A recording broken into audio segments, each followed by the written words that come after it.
اور نون لیگ کو یہ ہدایات فریش ہدایات آئی ہیں کہ جتنی جلدی ہو سکے عدم اعتماد کرو. دیکھیں نا، میں آپ کو بتاتا ہوں کہ اس دفعہ جو اسمبلی میں اسمبلی میں ان کے 144 بندے تھے اور 180 کے سے بھی زیادہ ہونے چاہیے تھے، تو 45 بندے نہیں آئے نا. اس دفعہ وہ ڈاکٹر عامر لیاقت والا ٹیلی فون نہیں گیا، کیونکہ 20 نومبر گزر گیا ہے. پہلے 20 نومبر سے پہلے تھا، اب وہ گزر گیا ہے، وہ سارا کچھ ہو گیا ہے.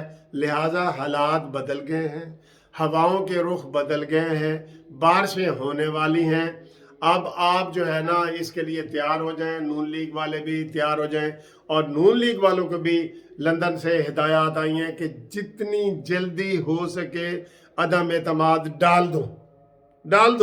انہوں نے دستخط پہلے کیے ہوئے ہیں، دستخط انہوں نے، ٹھیک ہے نا، تو وہ ڈال دو. اور اب یہ کارنامہ آپ کو ہم بتا رہے ہیں کہ 45 ارکان اس وقت بغاوت میں ہیں، قومی اسمبلی کے، صوبائی کے اس سے بھی زیادہ ہیں.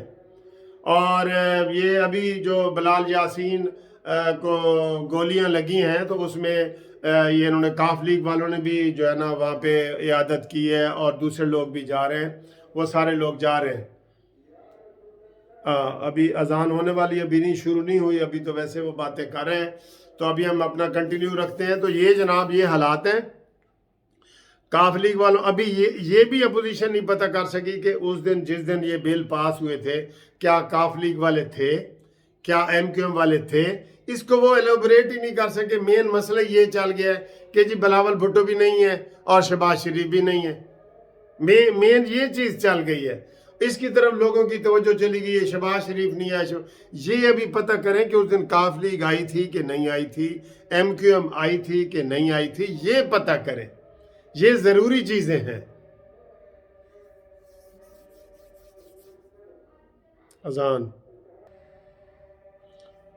لو جی، اذان ختم ہو گئی ہے.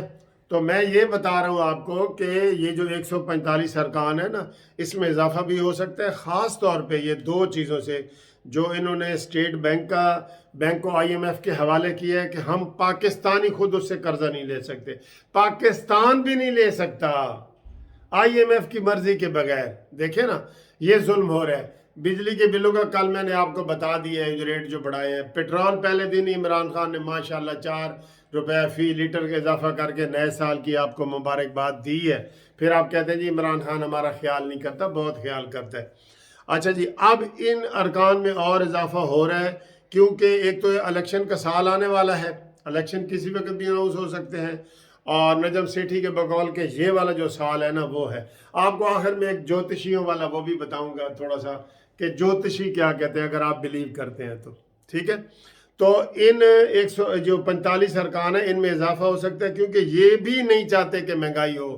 کاف لیگ بھی نہیں چاہتی مہنگائی ہو، ایم کیو ایم بھی نہیں چاہتی مہنگائی ہو. ابھی انہوں نے جو 150 اشیاء کے اوپر 17% کا لگایا ہے ٹیکس.